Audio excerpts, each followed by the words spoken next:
আমরা অনেক মসজিদে এক পাশে আল্লাহ এক পাশে মোহাম্মদ লেখা দেখি। মনে রাখতে হবে আল্লাহ হলেন খালেক আর মোহাম্মদ হলো মাখলুক।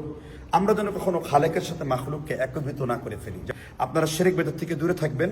সে বলতেছে একদিকে আল্লাহর নাম আর একদিকে মুহাম্মাদের নাম, এইটা থাকতে পারে না।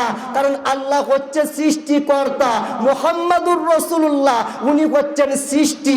স্রষ্টা আর সৃষ্টি এক হইতে পারে না, কারণ স্রষ্টা সৃষ্টি একসাথে হলে পাশাপাশি লিখলে এইটা শিরক হয়ে যাবে।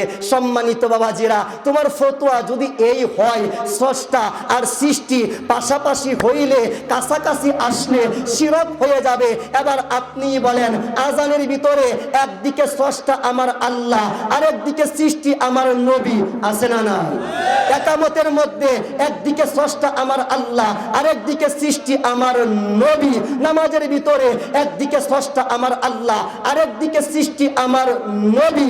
আপনার মরণ হয়ে গেল, কবরে যেতে হবে। ওই কবরের মধ্যে ফিতনাবাজ মৌলবীর নাম জিজ্ঞেস করা হবে না, একটাই দোয়া করা হবে, বিসমিল্লাহি ওয়া আলা মিল্লাতে রাসূলিল্লাহ, বিসমিল্লাহি ওয়া আলা মিল্লাতে রাসূলিল্লাহ। তাহলে ওই কবরের ভিতরে একদিকে আমার মাওলা স্রষ্টা আর একদিকে আমার নবী সৃষ্টি আছে।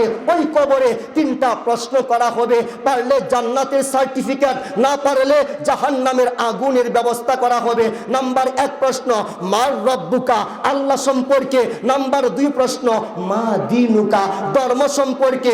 প্রশ্ন কিন্তু শেষ হয় নাই, ফাইনাল প্রশ্ন নামাজ নিয়ে হবে না, ধর্ম নিয়ে হবে না, আল্লাহ নিয়ে হবে না। ফাইনাল প্রশ্ন কি? মা কুনতা তাকুলু ফি হাক্কি হাযার রাজুল, মা কুনতা তাকুলু ফি হাক্কি হাযার রাজুল, মা কুনতা তাকুলু ফি হাক্কি হাযার রাজুল।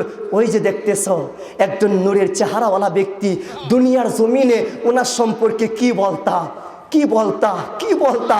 আজকে যদি চিনতে পারো জান্নাতের দরজা ওপেন করা হবে, না চিনতে পারলে জাহান্নামের দরজা ওপেন করা হবে।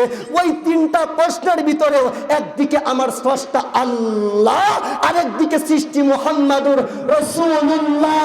দেখেন, যেই ব্যক্তি বলতেছে স্রষ্টার পাশে সৃষ্টি বসাইলে শিরক হবে, হারাম হবে, ওই ব্যক্তির ফতোয়া কি আমার উপরে পড়লো নাকি আল্লাহর উপরে পড়লো? বলেন না কার উপরে?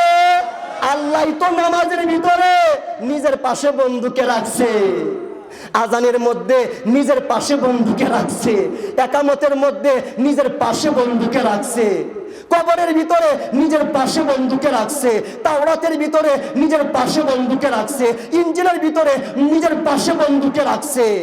তুমি মোল্লার এত জ্বলে কেন? কথা বলে। আল্লাহ রাখে, মোল্লা জ্বলে।